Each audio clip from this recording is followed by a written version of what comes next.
to this teaching series on Before It Is Too Late, taken from the book of Ecclesiastes chapter 11 verse 9 to 10 and 12 1 to 8. Today we are going to be looking at the topic what I titled "We are born for more." We are born for more. We are born for a lot of things that God has placed in His heart for you. We are born for more. Yes, there is more to what you have. There is more to what you have achieved. There is more to what you have accomplished.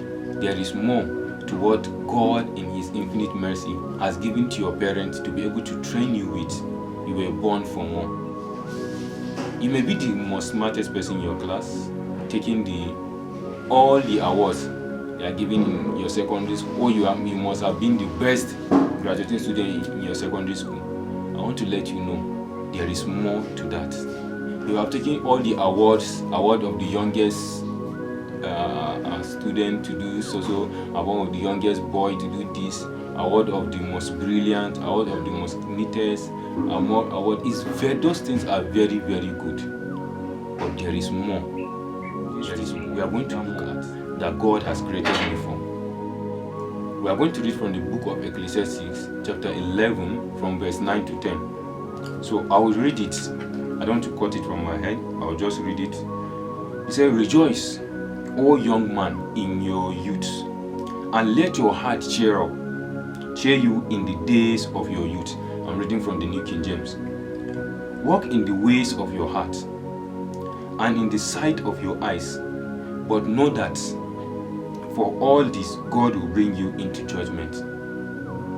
Do all you want, achieve all you want, do the legit business you are doing, have the money, but don't forget, God will judge you of all those things."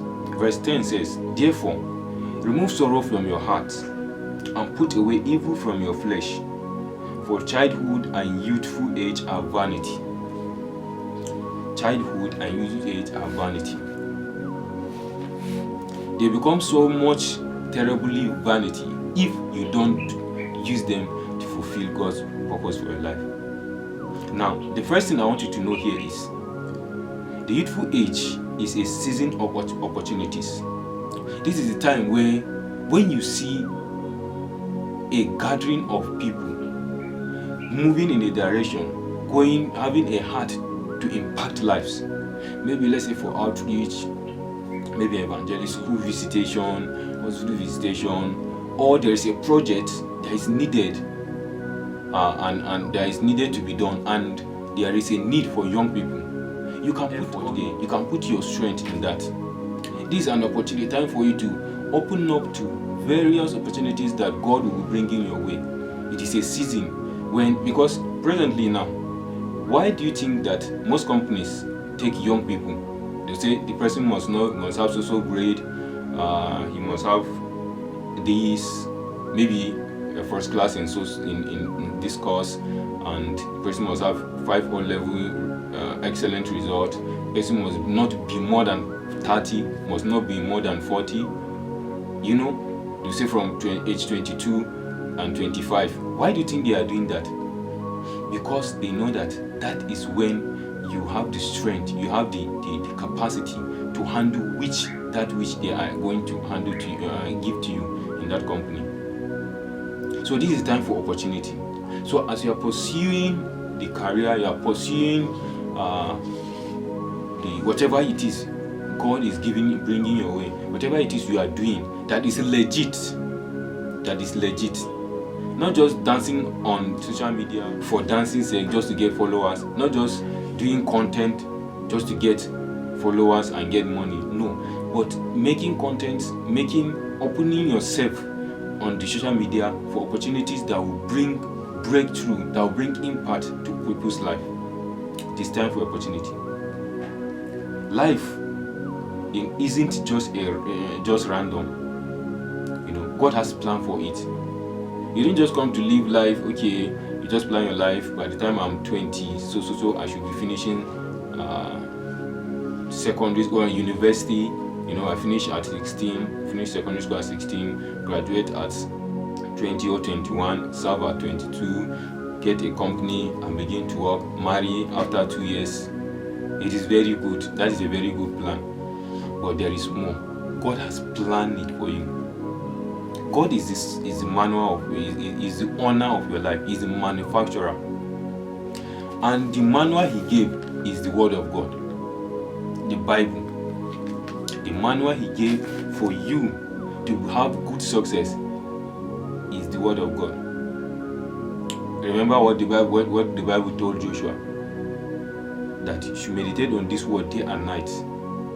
At the end, what is saying, that you may have good success. So there is a success that is bad, there is a success that is good. There is a success that is not worth it. In the eyes of God, is failure. So life is not just a random opportunity. It's not just a random movement. It's not just a random thing. God has planned for it. God has planned for it. So your life, dear young man, dear young girl, your life, God has planned for it. Don't just leave it randomly. Don't just leave it, everything goes. No, there is more. Remember, what we are considering is you were born for more. You may have failed, but let me tell you, there is more. Maybe you are going through struggles right now. There is more. Maybe you are a single father or a single mother. There is more. Maybe you are into some things that you are thinking, God, will I ever come out of this? There is more. You were born for more. So I want you to think inside of you, what is that more? Why am I on this earth? Why was I created? There is more. The next thing is, your dreams, energy, and creativity were meant for something eternal. Your dreams, your energy, your creativity. Many of us are very creative. Graphic designing, UI UX, into the computer. You are a very good tech guru. You are into, you can discern some things. You can easily pick up some things and put them together and create something very beautiful. Those things, you have the strength, you have the energy, you have dreams laid up. Those things are for something eternal.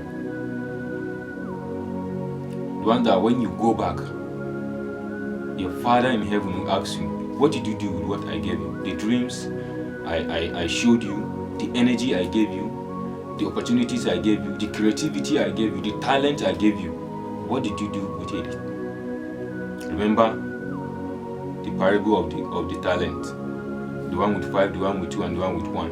Remember, there is always a day of reckoning. There is always a day where you go and give account. In fact, as a parent sent you to school, they send you to school so that when you go back, they will ask you, what is your result for the semester? That is like a day of reckoning. They have invested, one of the things, the energy they are putting is paying your school fees. The creativity they may be bringing is getting you maybe a teacher or a lesson teacher, or connecting you with some people that will help you, or getting you a side hustle that correlates with what you are studying, that through that you will really understand those things that you are being taught. And then when you graduate or when you go back home at the end of the semester, they ask you, what is your result? That is, what is the thing, where is our investment, where did it enter into? It's very important. The next thing I want us to talk about is, God wants you to enjoy life. God wants you to have fun. In this generation, forget all this, church is boring, you say class is boring, let's go and have fun. It's very good. Life, God in himself wants you to enjoy this life. That's why he created everything. He made everything beautiful. Created the stars, created the waters, created areas, green areas, gave people creativity to be able to manufacture or create some things that will be able to work with your convenience, just so that you will enjoy the life, but with a purpose. God wants you to enjoy life with a purpose.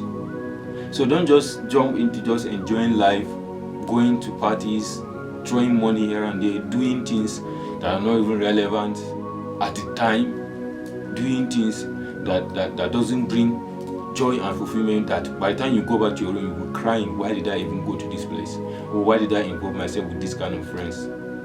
God wants you to enjoy life, but with a purpose. Like I said, God wants you to have fun. So He's not against fun, but fun with a purpose. As you're going out with friends, go there to that place knowing that God is sending you there for a reason.